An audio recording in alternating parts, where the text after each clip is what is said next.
simple manipulation affordances, but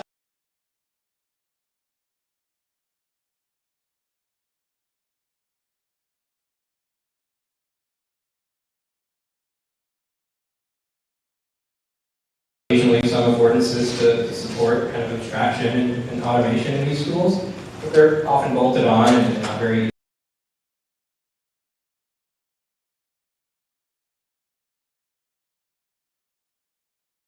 with different eyebrow colors.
You can write GUIs, and you can compositionally combine the code in the GUIs in all sorts of kind of emergent ways that give you access to affordances that either side alone wouldn't give you. I'm going to kind of break down what we're talking about into kind of 3 parts.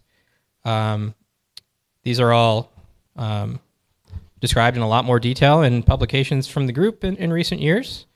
So the first part is going to be talking about this idea of live programming independent of the direct manipulation affordances, is how do we get to this kind of immediate and uninterrupted programming experience. Then I'll talk about direct manipulation and from 2 different perspectives. One is about manipulating programs sort of as they are, which are as trees, and sort of better ways to do that. And that's still in the kind of symbolic domain, but increasingly more direct manipulation. And then I'll talk about actually embedding live GUIs directly into programs with a second demo. So let me start with these first 2 things. So apologies for those who have seen me give a talk before. I've talked about this endlessly over the years, also including at HATRA last year. So this might be familiar territory. But just to situate the problem, so sort of the difficulty with achieving liveness in programming really has to do with a fundamental level, the sort of definitional gap in programming systems. When we define a syntax or semantics, we sort of define the correctness conditions, but we don't define the meaning of kind of incomplete programs. And programs are incomplete a lot of the time, sort of during the development process. They can be incomplete in many different ways. There could be a syntax error, there could be a type error, there could be a runtime error, and in a collaborative setting, there could even be merge conflicts. And as you have certainly experienced, being in any of these states really limits your tools in really fundamental ways, because these are sort of like outside of the domain of the language definition. So when you define something like standard ML or Python or whatever, you don't really handle these situations. These are just sort of the negative space around your language definition. And we're trying to make these part of the language definition. So we've done a lot of semantics work to solve this problem. One of the key ideas is by maintaining an invariant during editing. So Hazel is formally what's known as a structure editor, meaning you're editing the program tree structure directly rather than indirectly through a parser. And I'll show you that this ensures that there are no syntax errors, and the way it does that is it inserts holes where there should be something and there isn't, and also where there are errors where there shouldn't be. And then we've done a lot of work on the programming language theory, so talking about research methods here. We think it's really important to solve this problem from first principles, from the ground up of semantics, not just through heuristics like a lot of IDEs have for handling error cases, but rather directly in the same with the same discipline that we specify the correctness conditions. So these papers develop syntactic, static, and dynamic semantics for programs with holes. I like to describe this as sort of a programming environment that is resilient to the cat walking on the keyboard. So every single editor state is syntactically, statically, and dynamically well defined. A million cats on a million keyboards could write Linux. Formally, that theorem is stated like this. This is we should have called it the cat sensibility theorem. We can make sense of a cat performing any arbitrary action alpha in terms of the static semantics here. Now don't worry about all the symbols there. You can go read the paper to understand that. But just talking about research methods here, I want to emphasize that this really allows us to establish in as clear a way as you can in our community that the statements that we're making about our design are not just marketing, right? They are actually mathematically true. We've mechanized, like all of the papers that I think are in this section of the talk have mechanized proofs in the AGDA proof assistant. So the rigor here, I think, is actually, it takes time, it takes effort. It's a lot of fun for students, I've noticed, to learn AGDA. But it does take effort. But on the other hand, it also means that we've solved the problem, right? These things all exist in the literature for everyone to refer to. Here's another theorem that said, so this is for edit actions on the syntax. This is for the totality of type error marking. So this was a paper last year at Popple, or earlier this year at Popple. So again, you don't need to understand all the syntax here, but the idea here is you never halt when there's a type error. You always kind of mark the errors with holes in the right places. And there's a semantics that says you did that correctly and completely. So there's a totality theorem there. Okay, so I'll leave it at that on the theory side. But there's a flip side to this problem as well, right? So some of you, maybe those of you in this audience are more amenable to this idea of structure editing. But there's a usability aspect to all of this work as well. It's not enough to prove a theorem. You have to actually solve the kind of human factors issues as well. So HATRA maybe is the perfect audience for this kind of talk, right? And if you look back at the history of structure editing, the first structure editors came out around the time of the Commodore 64 in the early 1980s. But they haven't really taken off except in a few limited circumstances. So I think Scratch is perhaps the most successful structure editor. How many of you learned programming using Scratch? All right, cool. So Scratch is a really interesting editor because it is taught to middle school kids. You know, the way you edit with it is you drag blocks and you attach them to each other, and these things form programs, and the sort of shapes of the blocks tell you what things fit together and don't fit together. So this is really great. It achieves this kind of guarantee that all the edit states are programs. There's no kind of unparsable states here. But there's a viscosity problem. So that term comes from this literature on cognitive dimensions of notations. So this is a qualitative analysis framework for notations that allows you to state things like, hey, making changes to a program written this way is very viscous, right? It's like, you know, swimming in maple syrup, I guess, is the way to think about it. So you have to kind of drag things out onto the side and rearrange the tree, kind of rotate the tree manually by like putting things off to the side and putting them back in together. Things that would take a very small number of keystrokes on a keyboard in a text editor take a very large number of like mouse drags and clicks. And so people typically sort of grow out of using Scratch at a certain point, not necessarily because the language is limited in some way, but because the editor is limited in some way. Now, of course, there are grown-up structure editors as well. Perhaps the most prominent one is JetBrains' MPS project. So you can see a little animation of it working there. So you can see this one's keyboard-driven. It inserts these kind of placeholders or holes as you type. But it is still fundamentally a tree editor, and so what you're doing here is you're inserting kind of code into blank holes, very kind of straightforwardly left to right. But once you start doing anything involving deletion or selection, those operations hew to the tree structure of your program. And the problem with that is when you're rendering these things in sort of linear text, things that are close to each other visually in the text may be very far from each other in the tree because of things like operator precedence. And so things that you expect to work, like pressing backspace on a plus to change it to a times, you press the backspace and it deletes one whole subtree of the plus node because it has to stick to a tree at every state. And so there's been some studies on, some user studies on MPS. This paper, this figure is a little bit difficult to read without access to the paper context, but the idea here is insertion tends to be pretty accurate in MPS, but deletion and selection are perceived as sort of inaccurate with respect to the intent of the programmer, right? They're actually very accurate with respect to the tree structure, but that's not the way you kind of think of the program as you're looking at it. You're thinking of it as text, and it's not acting that way. So this is another instance of the viscosity problem. Here's a quote from a study that we did that used MPS as one of the comparison groups.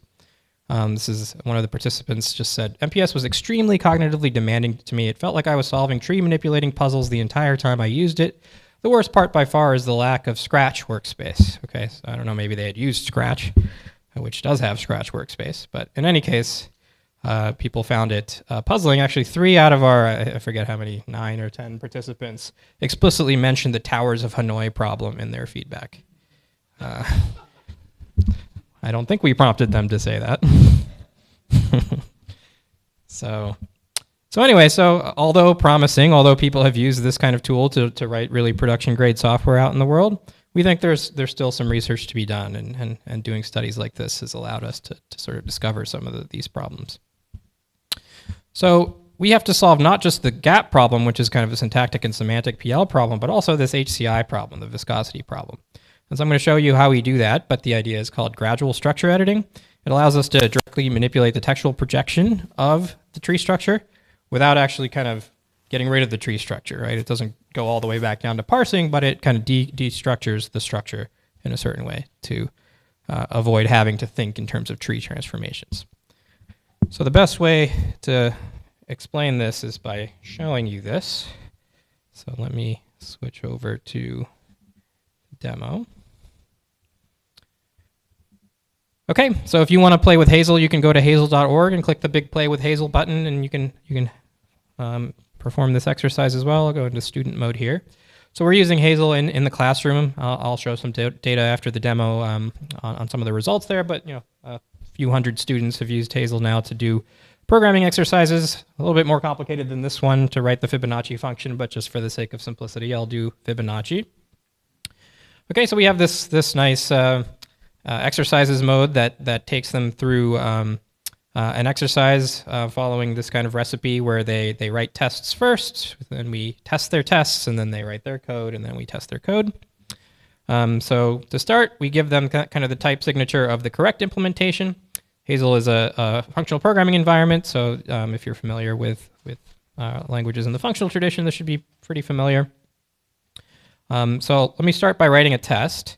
So we can write the test keyword, and when I press space, you can see already that something kind of unusual happens here. So instead of just entering those characters, Hazel's sort of editor, it's kind of like a parser, but it's really a structure editor internally. It notices that the test keyword takes kind of an argument or a sub-expression, so it leaves this hole there. I think the contrast is okay, or can people see this in the back? So the hole is this little hexagon. In fact, the cursor actually looks like a angled hexagon to emphasize that there's sort of a block structure to Hazel programs, kind of like in Scratch. And this hexagon's a hole. So it says we need to fill this hole with an expression of type bool. Tests are just booleans that we fill this hole with. And then you can see what's popped up kind of next to the cursor as we move around is this reminder that the test keyword has an end in this language. So we need to add the end keyword when the test is finished. So this is what we call a syntactic obligation. This is something that the structure editor needs you to place at some point when you're done filling this hole.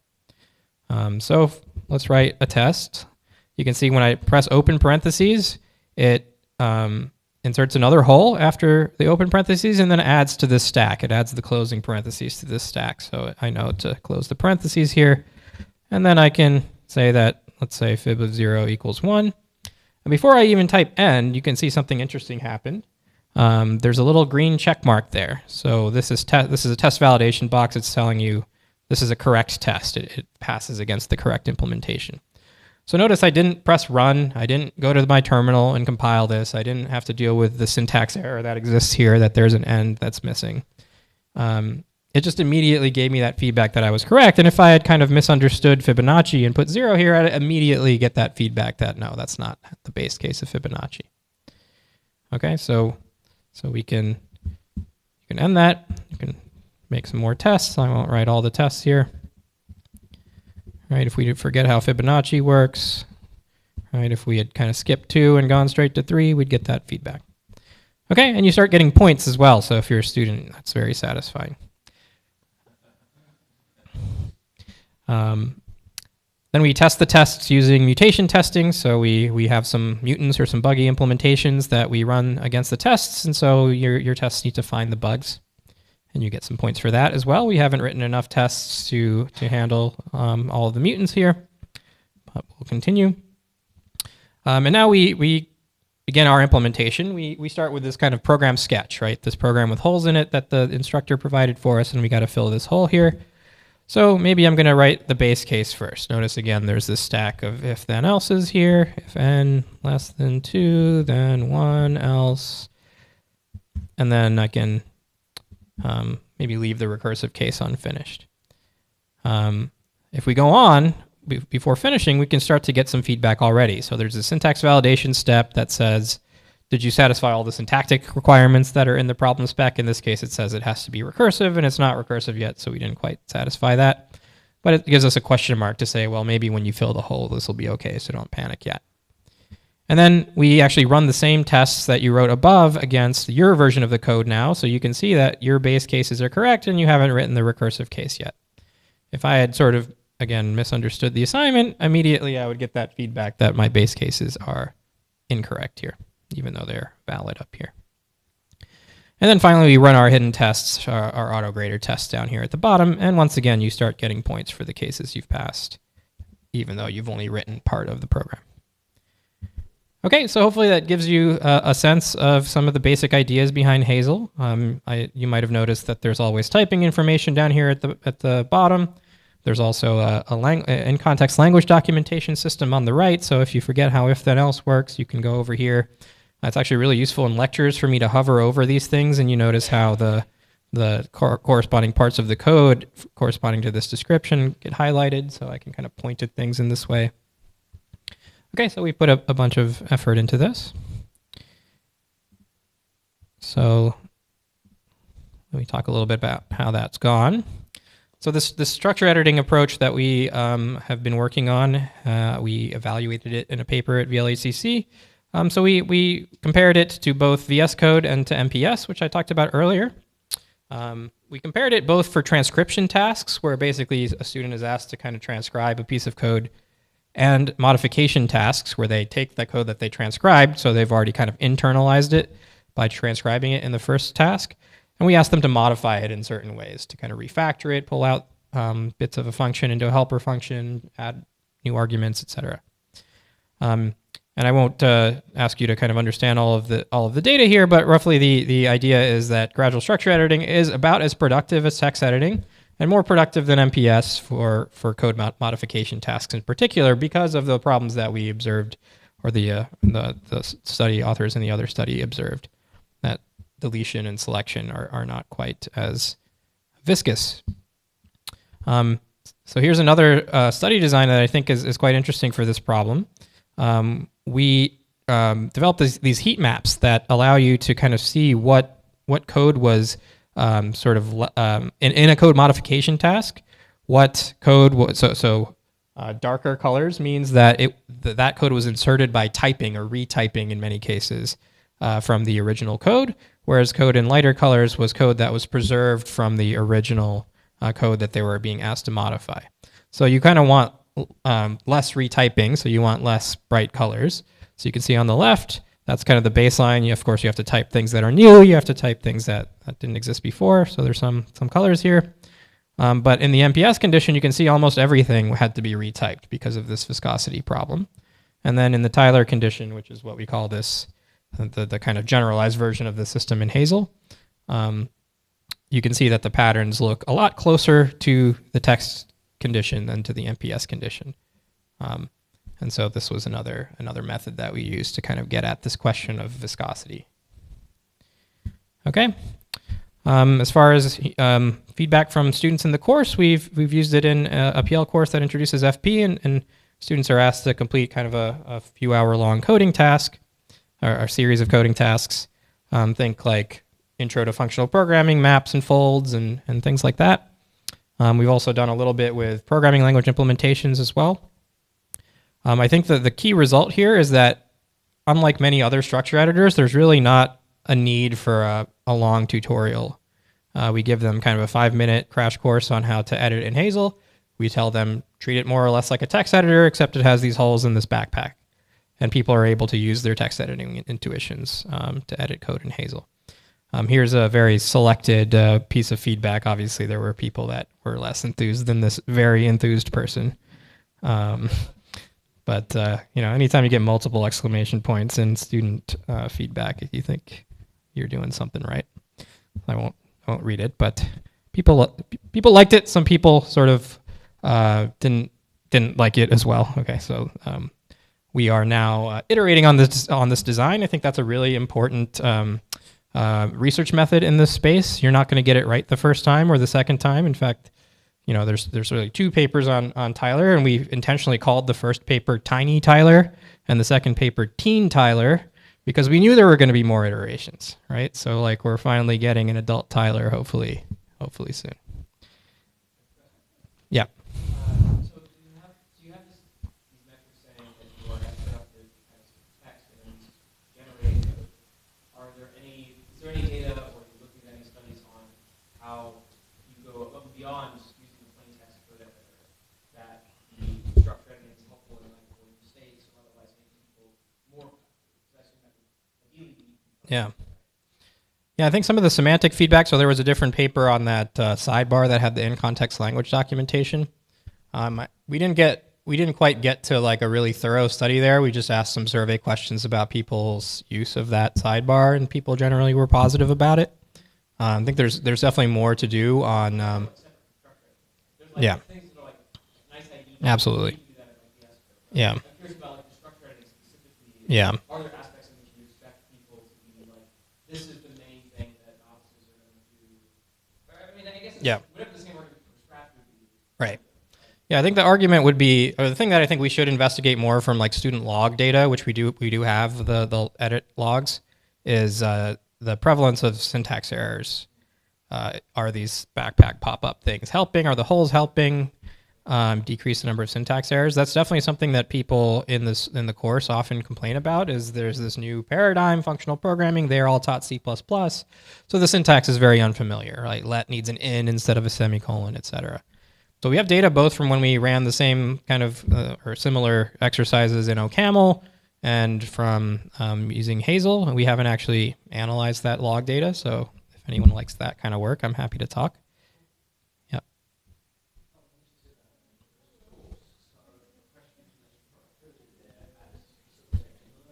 Learning, yeah.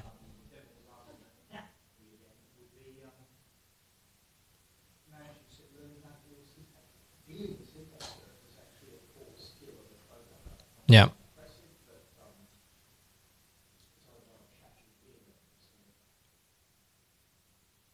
Yeah.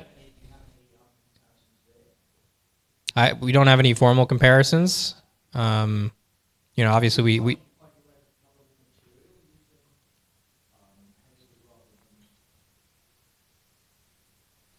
my experience is that office hours seem different, but that also could be because of the effects of COVID.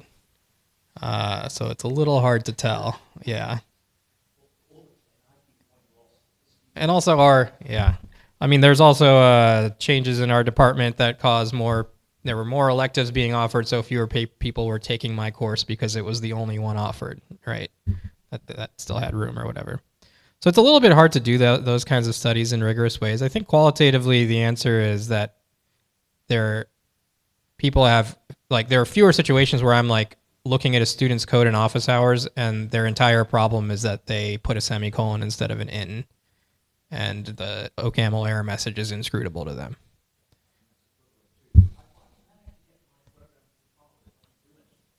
Right.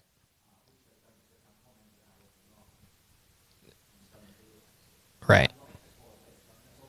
Right.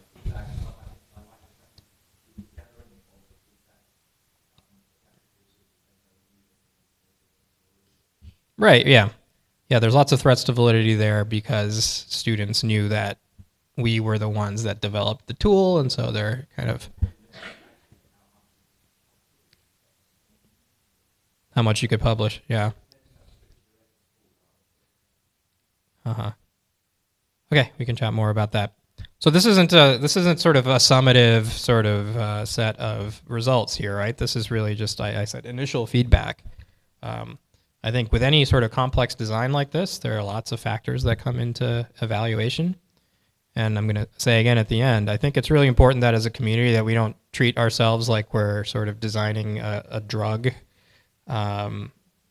We need results that are suggestive of progress, not that are like conclusive of progress.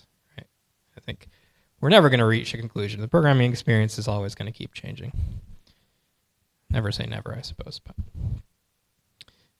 okay, so that was this work on live programming and direct manipulation. Lots of papers you can take a look at there. And now I want to talk a little bit about can we move beyond this kind of symbolic textual code and embed GUIs directly into programs.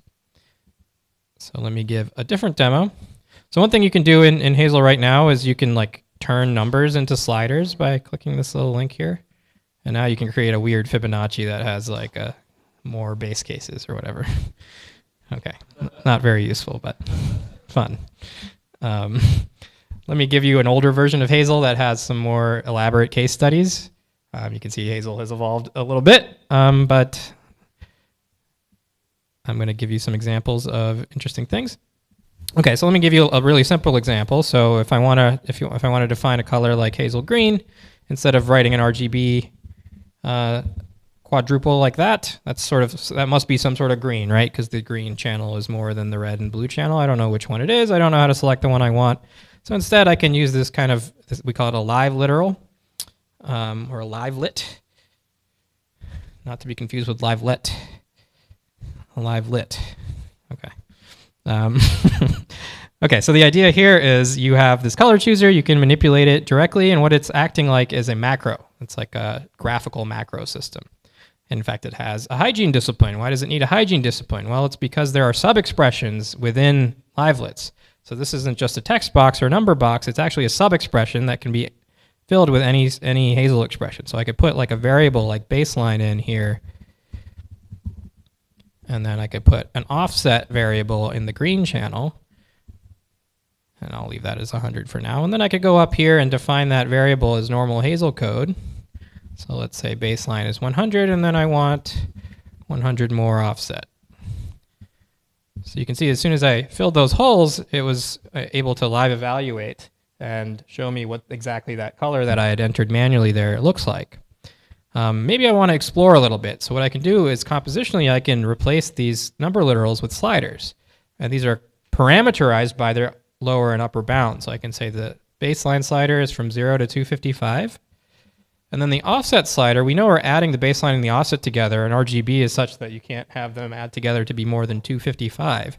So we want the upper bound of the offset slider to be 255 minus the current value of the baseline slider, so that they don't add up to be more than 255.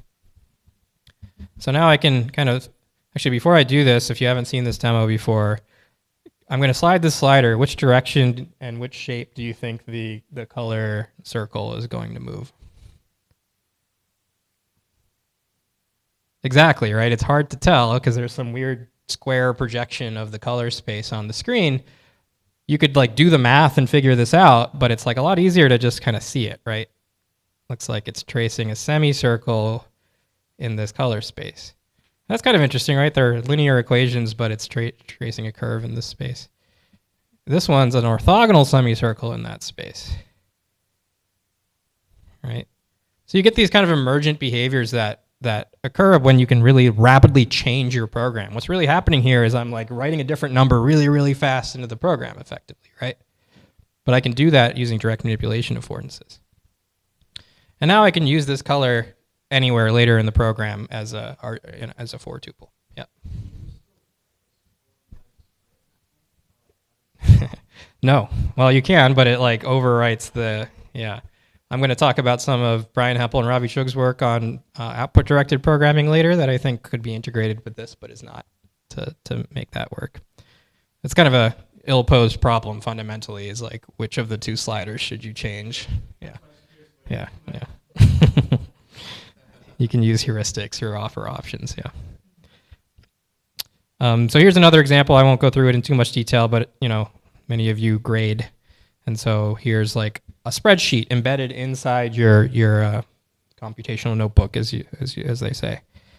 So what I can do here is I can compute Andrew's assignment 1 grade by taking, let's say, the max value for question 1, and then here's a qualitative question. So I'm going to give myself a floating point slider from 0 to 100 minus Q1 max. And now I can slide this slider around. You can see it's like computing the value in that cell like in a spreadsheet live. Notice that it's compositional, right? I can put a slider inside a table, and that could go inside some other livelet. And then also what's happening is that data is flowing through the rest of this program. And so down here we have a kind of more domain-specific livelet that's for computing letter grade cutoffs. So you can see how students kind of cluster. You might not want to put a cutoff right there in between two students. So let's say I put the cutoff right here, and Andrew comes to my office hours and asks me how much better he needed to do to get an A. I could, of course, compute that, but I could also slide the slider, and you can see that little dot that corresponds to Andrew's final course grade is sliding as I slide this final exam, or this assignment 1 grade. So you can see exactly the point where like that crossover occurs. So although, again, I could do that computationally, it's a lot easier to do that kind of thing by direct manipulation. Does that kind of make sense? Okay. So there's lots of other examples for use cases for this kind of thing. We actually had an earlier paper in 2012 on a similar system in Eclipse that I won't go into, but we did kind of a nice survey of 500 Reddit users, and we gave them a mock-up of such a thing, and we asked them to come up with use cases from their day jobs or their hobbies. And we got this like huge list of interesting directions that people would want to take this. So things like 2D and 3D graphics, music. Imagine actually like connecting a MIDI controller to your computer, playing a score on the keyboard, and that turns into data that you can pass through a program that filters it and so on, or turns it into visuals or whatever. Someone mentioned font design. A lot of people talked about maps and GIS systems, animations, being able to kind of see the curve of an animation, programming by demonstration kinds of applications. So this is a really open-ended system. You can define your own livelets. I didn't talk about it, but it's a macro system with a model view update functional GUI paradigm plus a hygienic macro system plus this kind of monadic way of interacting with the IDE to get live data for showing live values. So I hope I've convinced you that we've made some progress on this problem of live and direct and abstract and symbolic computation. We're not there yet, but we think like these ideas could potentially really change how the experience of programming looks in the next several years. I mentioned in response to the question there, there's some other really interesting work in the community that I think is worth calling out, shouting out.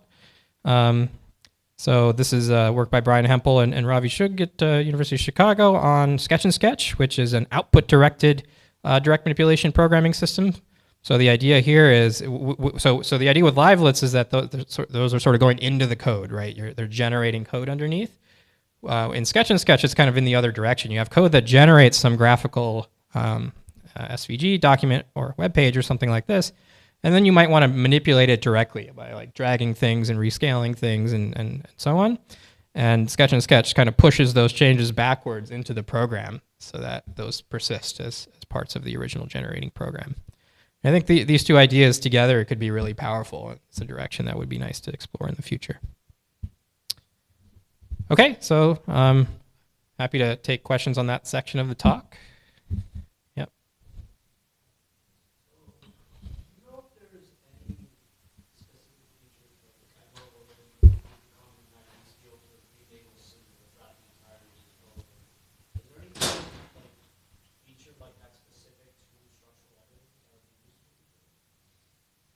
Yeah, I think what's So a lot of work on structure editors has kind of focused on higher level edits, like tree edits that, like imagine most of your coding was things like, I want to thread this new argument through this function, and I want to extract this method, and I want to rename all the uses of this thing, right? And then sometimes you write some new code and it's from scratch. I think there's some really interesting we kind of have like destructured structure editing in the work that I showed you on Tyler, where we said let's actually like not force users to think in terms of tree transformations and instead focus on the low level manipulations. But there is always still a tree. That's kind of the key invariant of the system. And so you could layer on higher level tree transformations as hotkeys and command palettes and things like that allow you to use those kinds of affordances when they're helpful, and then drop down into kind of lower level editing when that's most natural. We haven't done a lot of that. I'll talk a little bit about what that needs to look like for AI coding agents in a little bit, but happy to talk more about that later. Yeah.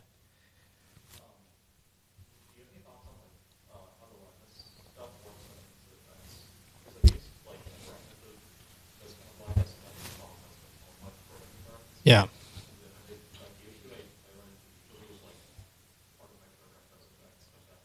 Right. Right. Yeah.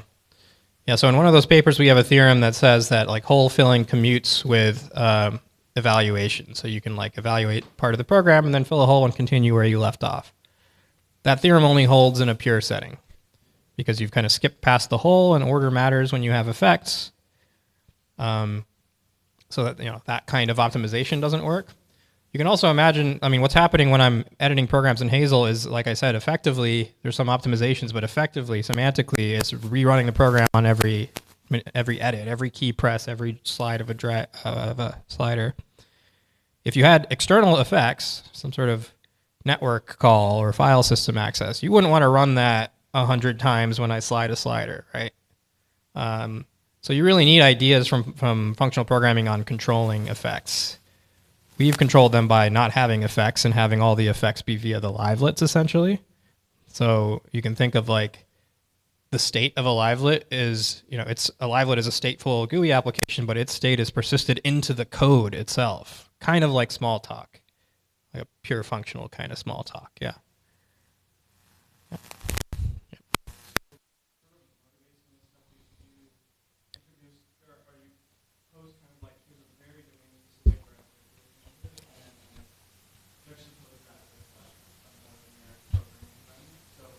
Yeah.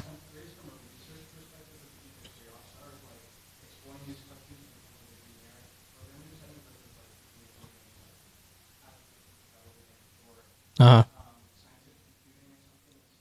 Yeah.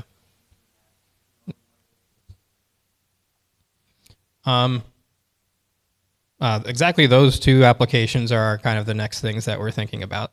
And so good you mentioned those. I'm a big fan of kind of extensibility. My graduate work with Jonathan was on language extensibility. So I'm a fan of domain specific affordances, but I think they should be as like composable, modular, easy to reason about in combination libraries within a general purpose setting. So that's kind of motivated the design here, where I'm like, okay, let's say we have a general purpose environment. How do we like embed a color chooser into it in a way that doesn't require, like VS Code has color choosers if you're editing CSS, but that's built into VS Code for specifically that use case. Whereas we have a composable and hygienic macro system that has a lot of nice reasoning principles. Now, the general question of like how to evaluate, it's often expediency, right? Education is a very natural thing as an academic researcher to study because I have to teach this class anyway. And I only need enough libraries to support assignments 1 through 6, right? I don't need support for everything. Web development and data science, the other two that you mentioned, are also kind of nice in that way. It's like, once you have enough data science primitives, people can kind of write data analysis code. You don't need an open-ended set of libraries to do many things. Same with GUI applications. You need a GUI framework, right? You need kind of one thing. If you were to implement all of these ideas in a general purpose language with lots of libraries, I think you could do a lot more interesting kind of case studies and things like that.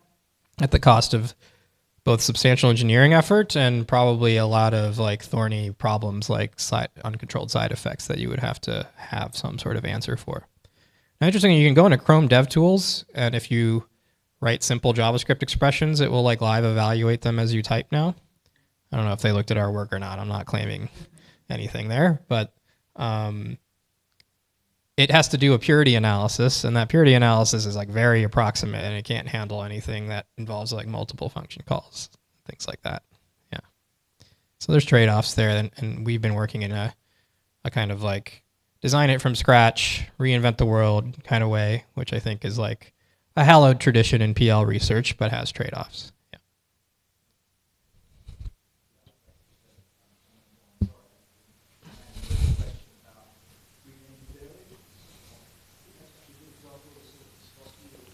Mm-hmm.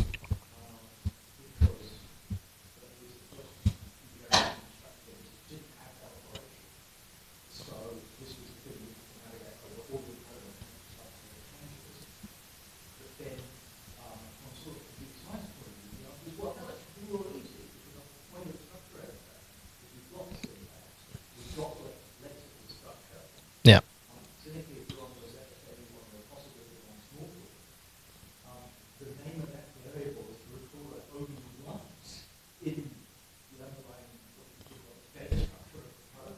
Yep.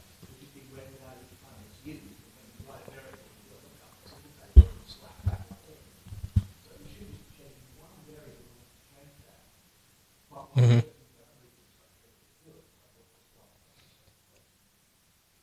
Yeah, we haven't done a lot in that direction. I would point people to a project called Unison that has done a lot of really interesting work in that direction, basically like treating variable references as kind of content addressable, immutable references, and thinking of the code base as a database that's immutable.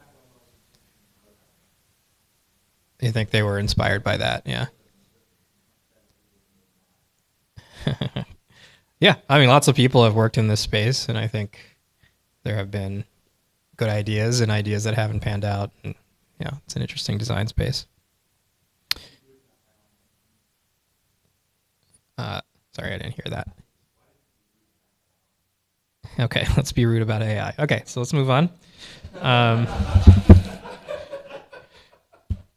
All right, so I want to talk about a little bit about AI assistance, because obviously this is going to be a big part of the future of the programming experience, whether we like it or not. How many of you use a tool like Copilot? Okay. So this was a fun image from the cover of CACM last year. How many of you would trust Copilot or ChatGPT with control of the airplane you flew here on? A little premature communications of the ACM, a little premature. All right. But if you go look at the marketing copy from OpenAI and so on, you get numbers like this, right? I don't know where the data comes from. I'm going to critique it momentarily, don't worry. All right. So they say 55% faster coding, 46% less code manually written, I suppose, and my favorite number, 75% more fulfilled. I'm really curious how they measured fulfillment here, but okay. So this is all promising if this were true, but when you dive deeper into some of their claims, they point out that it's really less experienced developers have a greater advantage with AI. You can see the more experience means less number. This is the acceptance rate of suggestions from Copilot. You can see this will be a theme in this section of the talk. People's plots have really misleading y-axes. Okay, 25 to 35% here, right? So there's a small change.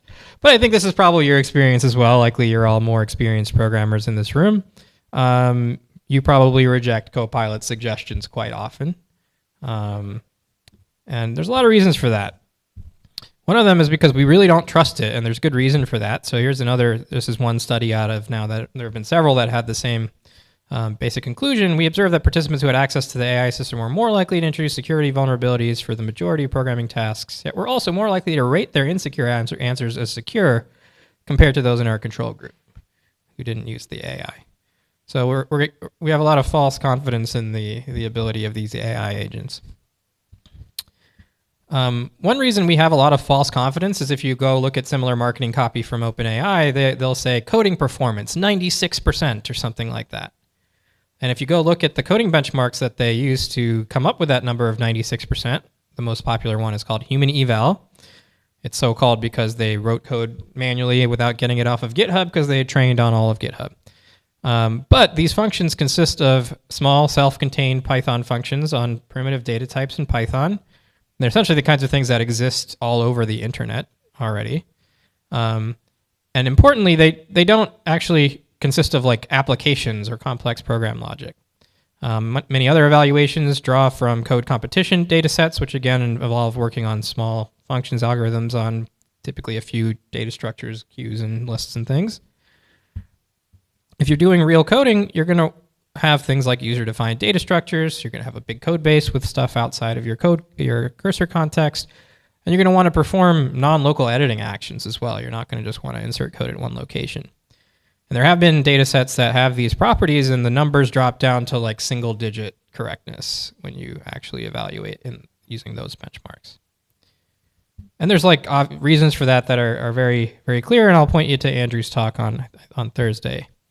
But the big question here is, how do we realize the vision of an AI assistant, right? Everyone sort of believes. I get asked questions now from like, parents at events or whatever, like, should my student still major in computer science? Is there going to be coding jobs because of AI in the future? A lot of people are worried about this, but a lot of people are excited about this too. Can we kind of like get away from the rote work of coding and think about high level stuff? So again, I'll point you to Andrew's talk. The big picture idea there is that it's not just humans that need tools. AIs need IDEs and type systems and other kinds of tools as well. And so we've done some initial work on this, and I think there's lots of interesting research to be done on integrating language models with language servers and IDEs and things like that as tools. So I won't go into all the results from Andrew's talk here, but you can see there's kind of a pretty stark difference between like, yes, we're giving them tools, and no, we're not giving them tools. A really interesting and kind of scary current frontier in this research is agentic AI. Here's a project by Yang et al. Where they actually don't just ask the AI to insert code at a single location in the editor, but rather they give the AI access to a terminal, a GitHub issue, and a code editor, and allow it to kind of perform actions in this space. So that's what's happening here. You can go to the website. What is this called? Sorry, the name of this project is escaping me at the moment. But you can go to the website and kind of step through what an AI did to solve this GitHub issue. This idea of an agent having access to your terminal should scare you, maybe not quite as much as it flying your plane, but maybe a little bit, right? In addition, when I mentioned that these agentic AIs have to perform actions within this IDE, that should remind you of some of the work from earlier, right? We essentially need to give it a structure editor. We need to give it a language of actions that is effective for it to perform the edits that it wants. You can see the current language of actions that folks use here are text actions. So maybe you can't see that there, but it says edit 1:1. So it's actually using like row and column coordinates to say like insert code at this location. If you've ever tried to ask an AI to do arithmetic, you'll know that it's not very good at that kind of thing, right? It's not good at like computing exact row and column positions to perform actions and things like that. And so as you can imagine, the performance on this is another case of the y-axis being extremely misleading. Okay, so the SWE agent was the one I just showed you. So they do dramatically better than these other systems by achieving about a double-digit correctness rate on GitHub issues that they selected. Yeah, the lack of error bars. There's a lot of evaluation issues. So I think that's one of the themes in terms of research methods here is if you're going to work in the AI space, please pay attention to your research methods, your evaluation methods. These things are like ridiculously bad right now. Okay. So that's all I'm going to say really about this. I'm happy to talk more about it if you'd like. There's lots of opportunity here to both like advance the state of the art in programming and the programming experience, and also like do good research, rigorous research. And I think that the PL community I've noticed is like really unusually good at rigor. Like I've been reading a bunch of archive papers, and that seems to be the standard in machine learning, to just kind of put your paper out on archive, and if people cited it, it must have been good, right? I think we can do better than that. Anyway, another thing that should probably scare you is this general idea of this agentic AI. So I'm not going to explain this whole diagram here. I presented this idea at HOPE at ICFP, the Higher Order Programming with Effects workshop. The idea here is like, what if we could use programming language techniques to actually control the capabilities that an AI agent has? The core idea here is you have some safety policy that really amounts to giving the AI some interface that is governed in using object capability systems. And that would allow it to sort of not exceed, like provably not exceed the capabilities that have been established. And then you could also prove properties about those capabilities separately in some sort of what we call the bastion, right? Some place that the agent can't go and like write fake proofs. So happy to talk more about this, but I think it's really important to like worry about this now, right? I just saw an interesting tweet about an AI being given access to a Minecraft server, and it can perform actions in Minecraft, and it's, it does the classic scary AI thing of like really over interpreting your command to keep you safe by like building a wall around you. Right? Like it did that in Minecraft. Like it's not a hypothetical. Real life Minecraft. All right.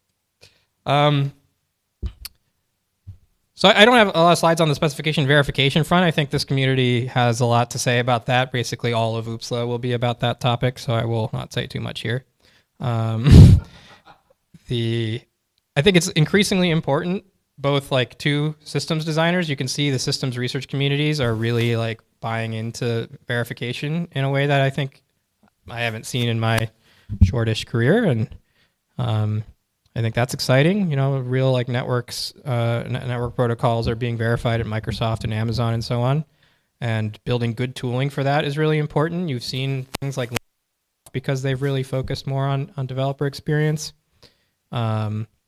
And also in the AI setting, if AI does indeed take off and become really useful, then our role as programmers will be increasingly verifiers rather than implementers. If we can specify exactly what we want in some formal way and then verify that what the AI gave us meets that specification, we're going to feel a lot more comfortable with the output not having certain kinds of security vulnerabilities than we would if we have to use our erring human cognition to verify the results. We've seen, like that paper I cited, that people are optimistic without reason about their ability to do that. Okay, so again, happy to talk more about that in the future. Now I want to talk about kind of wrapping this line of research up as sort of a vision for a bigger picture vision for the future and a little bit more technical work. So this idea of a computational commons is something that I've been talking about for many years with many of you, but I want to kind of like lay it out here in the context of science, science, not necessarily just computer science. So here's the vision. So what if all the scientific artifacts being generated by thousands of scientists, so think like computational notebooks, publications, data sets, analyses, etc., and then also in collaboration with safely sandboxed AI agents, of course, what if instead of them being a bunch of little individual sandboxes, right, little programs in your GitHub repo or little notebooks in your instance of Jupyter, what if they instead formed a single planetary scale live program? In other words, we're all editing the same giant program the size of Wikipedia or the internet or whatever. And that data, it's a live program, so it's being fed by data from all the sensors on and around the planet, satellites, ground sensors, ocean sensors, etc. And the results are being updated live. So I'm thinking about this in the context of like environmental scientists, right? They continuously need new data flowing into their models. The models flow into each other. These form large-scale models that inform policy at the UN and things like that. At least that's the ideal story. Could we do that? Could we write a program that big? The answer right now is definitely not, right? None of our runtime systems support that. Yeah. Can we trust each other? Yeah, that's a great question, right? Yeah. So in this environmental science application domain, you know, when talking with Anil Madhavapeti about this, for example, he points out that they have this data set of endangered species locations that have been tracked. And if you make that publicly available, then poachers will immediately go and use that and go like kill the rhino that they found. Yeah. Yeah.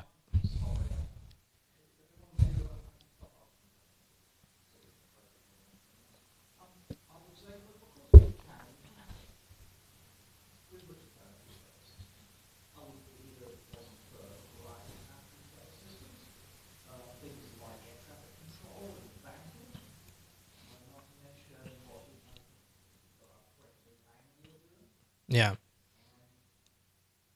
Yeah, I'm not implying that we haven't written large. Yeah. Yeah. I think yeah, those are good examples. Yeah. Hmm.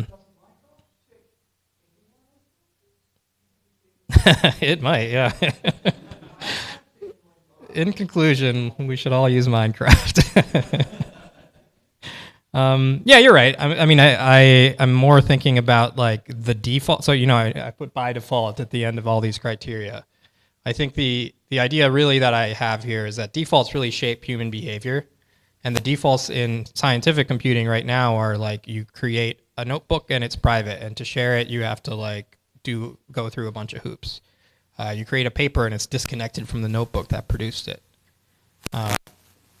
You can't import functions from one notebook into another because we'll rerun the whole notebook, including all of the other analyses and all the data loading and so on. So there's all sorts of like problems specifically in scientific computing that may have solutions that air traffic controllers or whatever have come up with. I'm not saying that like we don't have any ideas in computer science here, but I think there's like a design here that doesn't currently exist where like the default use of scientific software is to contribute to a planetary scale live program that has all of these properties.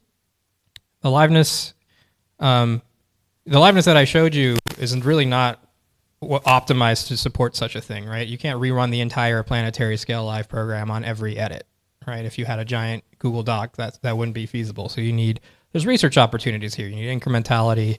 There's work on incremental build systems, things like that. Can you do it even more granularly in a way that like scales to arbitrary size? Yeah.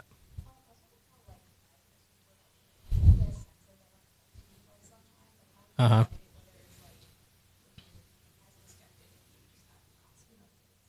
Yeah, that's a good question. I mean, you need to write, probably you need to write error resilient code in some way, and there might be PL abstractions to help with that. Yeah, you can think of, I mean, there's lots of interesting work on stream computations and distributed computation with error resilient to various network errors and things like that could be useful there. So this is really more, this isn't saying like we have no ideas here, let's use just this is a vision for the future of programming that I think is a little bit different than the way we operate right now, where every GitHub repo is just its own thing and you have to use a separate package manager to make these things interoperate with one another. The execution is like local on whichever machine you're running on. Like all those things are fine and maybe allow you to control things like privacy much more granularly. So you'd have to think about what that would look like in a setting like this. But I think there's like a vision for something interesting, at least for some domains and some kinds of programs. Yep. Uh-huh. Yes. I remember I was at that talk. Yeah. Uh-huh. Yeah, exactly. I think some of that work on reactive systems and things like that is really relevant here. So we do a lot of mock-ups in my group. So here's another research method, is to sort of like make a somewhat high fidelity mock-up of the thing you want to build way before you build it. and iterate on that and send it to a workshop. This was sent to the PROPL workshop, Programming for the Planet, at POPL last year. So roughly the idea here is you can imagine this is some sort of like article for an environmental science, and it has a bunch of kind of regular article-like things, document-like things, but it also has in it these livelets like this table. And inside the livelet compositionally are other computations that are actually hidden from the end user using these little pop-ups that you see on the side. But in those pop-ups are code that computes the little histogram summary below that column of the table. And if you go and open up that thing, there might be like a slider there for a journalist to manipulate to change the bucket size of a histogram, for example, for presentation somewhere else. So the idea here is both a bunch of technical ideas, but also kind of a story for the future of kind of collaboration with people that are outside of the core computer science community as well. You know, something like this without the pop-ups on the side could be read by a journalist, and then perhaps the journalist could even learn a little bit of functional programming or manipulate some sliders or whatever and kind of get the idea slowly. So this kind of continuous deformation of end user systems all the way down to like advanced programming systems, I think is a really important design dimension that I care a lot about. So I'll kind of stop there. I'm going to skip, well, I'm happy to talk more about this part. So we have a paper coming out at POPL, which basically kind of develops new foundations for collaborative editing. The basic ideas diff and merge, I think, are absurd. We throw away the edits that we actually make in the editor and then ask it to guess what we did using the diff algorithm, which is a heuristic algorithm. In particular, it doesn't understand code movement, code relocation very well. So what if you actually had the edits in a structure editor? Could you design that edit action language to be commutative? So we did that, and it's allegedly going to be published at POPL 2025. So I won't go into the technical details here, but happy to talk more about how that works. So let me just return to this slide. I think it's really never been a more exciting time for programming experience design. The sort of confluence of technical ideas and capacity in the computer science community is at an all-time high, and so I'm pumped. Just a summary of the research methods. So I think it's important to apply a broad range of research methods when working in this space. So one thing I find really valuable, I go every year. I think this is my 12th time at Splash, and Live and HATRA more recently have been big reasons for that. Early design space explorations are super important. I know I do a lot of work that has a bunch of theory and stuff in it, but that doesn't have to happen first. I think it should happen at some point when the ideas are mature. But early design space exploration is super important. It's super fun to see all the demos that people give at things like this. If you have something you want to demo to me, I love seeing demos. You also need things like cognitive theories to justify design decisions, right? I say at the bottom, evaluations in context of use. We aren't physicians. Results may be suggestive. I think you need qualitative and cognitive and theoretical kind of justifications for design decisions for complex things like programming languages. So cognitive theories like cognitive dimensions. I know Will's done some cool work on working memory.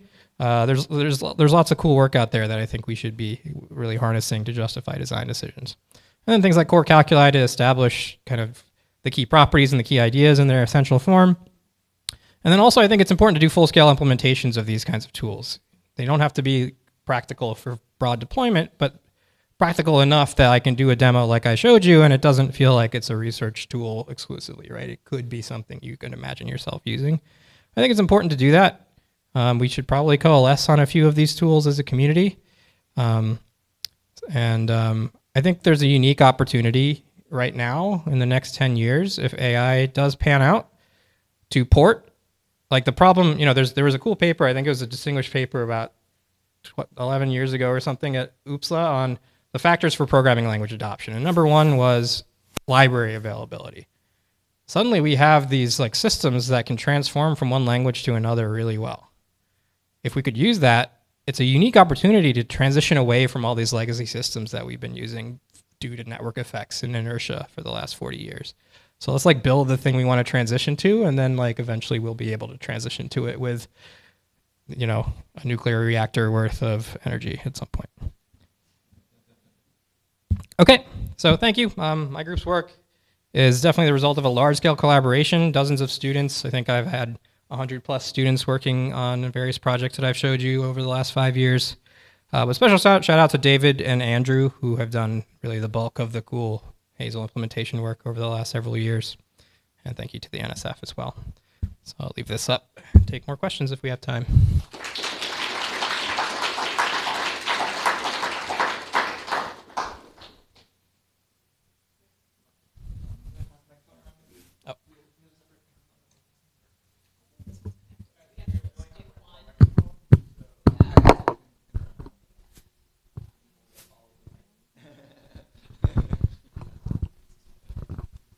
In regards to the collaboration with between separate users, now that the structural editor allows you to kind of have holes and the program can still be live even if parts of it are incomplete, have you considered adding like multi-user editing similar to like Z or VS Code?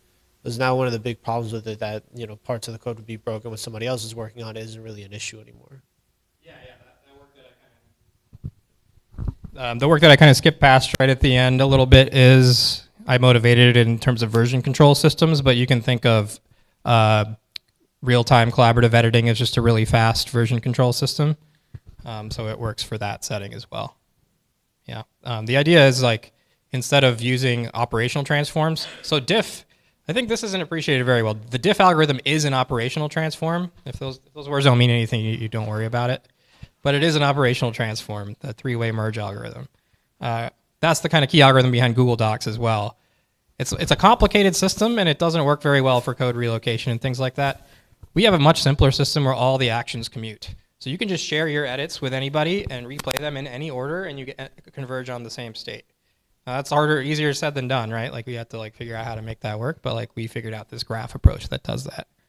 And I think that also allows you to reorder things, that allows you to group things into commits or just send them one by one. So I think ultimately the version control story is going to be merged with the live share style collaborative editing. Just a side note, I thought that for the VS Code one, the code only saves for the person that initiated the collaboration, so it doesn't save for the other person, right? Yeah, the details of whether you're like you both have your own copy of the code that's synchronized versus someone has the canonical the canonical storage of it is an implementation detail that's important, but we didn't think much about that.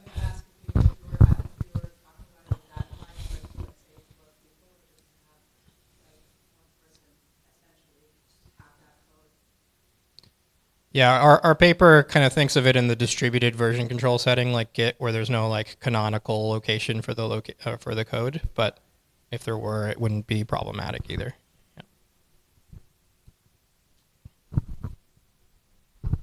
Yeah. I'm curious if you could dig into the like planetary scale program idea a little bit more. So you presented a lot of interesting features that might be required for such a thing to exist, but I'm curious if you could like paint a richer picture of how the qualitative experience of a scientist might change if we are able to build, you know, a rich live composable notebook environment like that.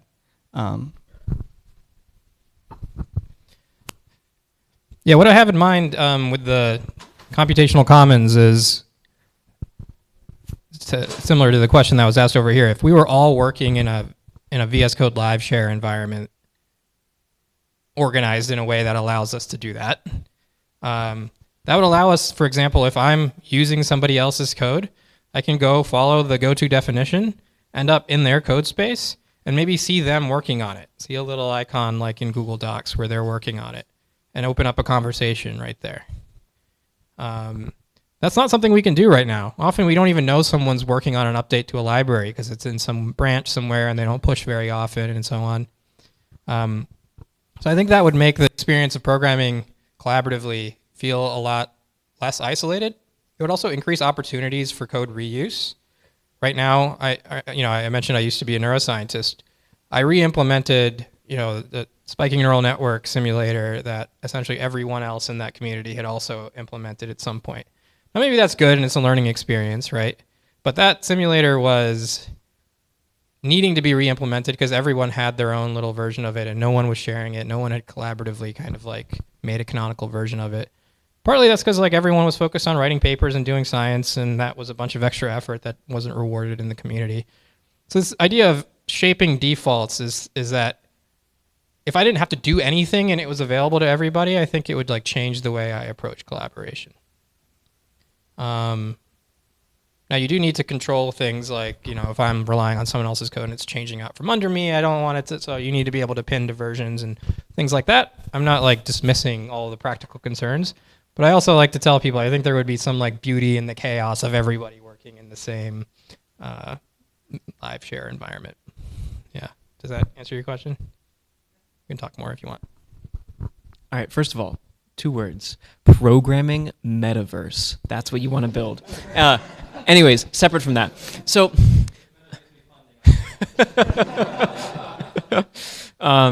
you could call Hazel the antiverse. Yeah, anyways. So, for programming bidirect manipulation, you talked about how, especially you framed it as like solving the whole problem. And I think you presented some of the work you've done as like, well, we sort of have solved some of this and we've presented those results to the community. But I think a little bit that like implies that there's just like a solution, but I assume there's sort of a solution space, because if you picked different semantics for how to represent holes or how to represent edits, you might come up with a different solution or a different set of semantics. Now, I don't think people are working on that just because I'm not going to say you've monopolized the space of structure editing. Certainly in PL, you're doing the most notable work, right? But I am curious, as somebody who's thought very, very deeply about this, what is like, within the structure editing space, what is the anti-Hazel? Like, what is something else you could see people actually working on, but would look very different than the kind of system, and you think that's like worth exploring, that other dimension of structure editing? Yeah, I didn't mean to say that we have found the correct point in the design space. I think there's certain theoretical questions that, like, if you prove the theorem, then it must be correct, kind of thing. With holes specifically, there is a connection to contextual modal logic, a Curry-Howard connection. I am of the opinion that when you find such connections, you have found something beautiful and universal. As far as the design space overall, like I said, I don't at all want to discourage people from exploring. Like I love to see design space exploration, and I love to see that in the context of like standalone tools that are not integrated into some bigger thing. Block-based editors. I really don't like infinite canvas UIs, but I also don't think research on them should stop.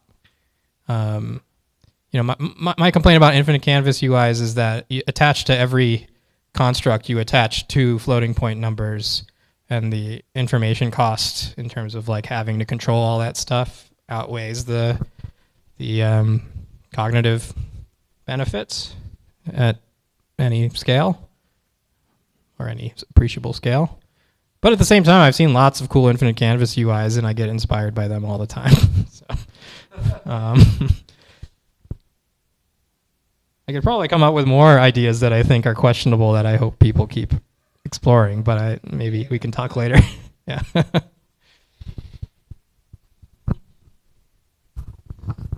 So you talked about legacy and the burden of legacy and the opportunities that maybe present themselves right now to reinvent things. But I want to ask your opinion about a different kind of legacy, right? There's sort of 2 kinds of legacy, right? One is artifacts that exist out in the world, libraries and tools and all that stuff. And that, in some ways that presents a burden, and in some ways it presents an opportunity because maybe we can reuse those things. But we also have the legacy in our brains of all of the training we have and the perspectives that we have. So, I told some software engineering students the other day, if you build a text editor, you have to support Control A until the end of time because it's etched into my brain. Like you don't get, right? So I wonder, when you think about research methods, what methods do you use, or what methods can the community use to remove those barriers of the legacy in our own brains, right? How do we sort of get ourselves out of the rut of assuming that it has to be the way it always has been, and think in a different kind of way?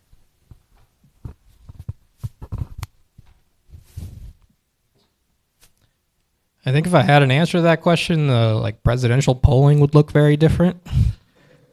Um, like you,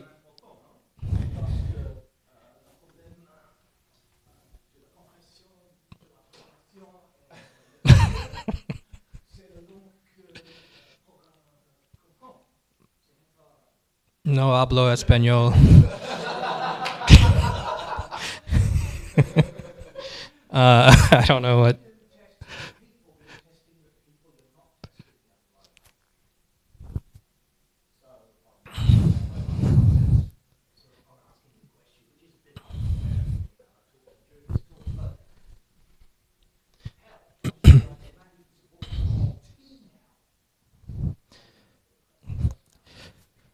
So, so in activist circles, you have this idea of like a theory of change, and I would say my theory of change for programming languages is really rooted in jealousy.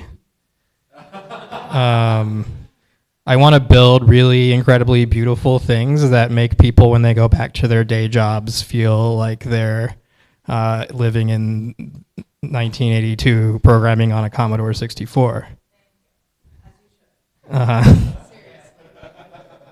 And then those people will engage all of their networks and resources and start building things into like Chrome dev tools that do live evaluation, right? Like I don't have the resources as a academic researcher to do all that stuff, but I do have the ability to like solve problems that have no market right now. Yeah.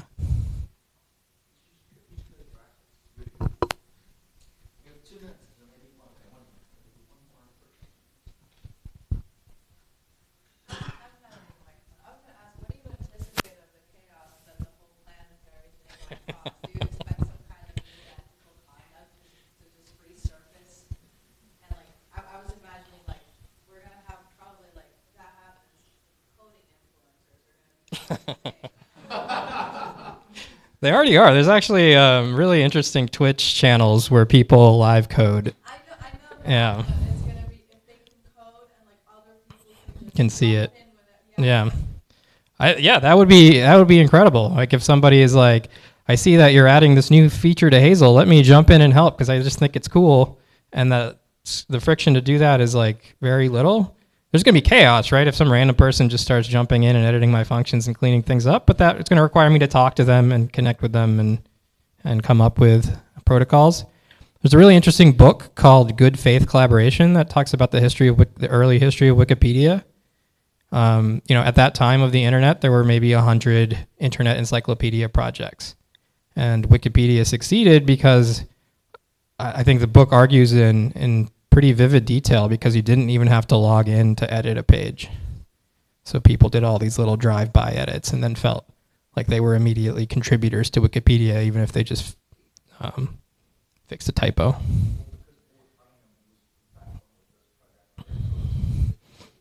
Yeah.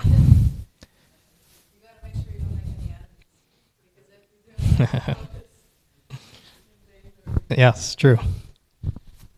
Okay, thank you so much to Cyrus for this amazing keynote.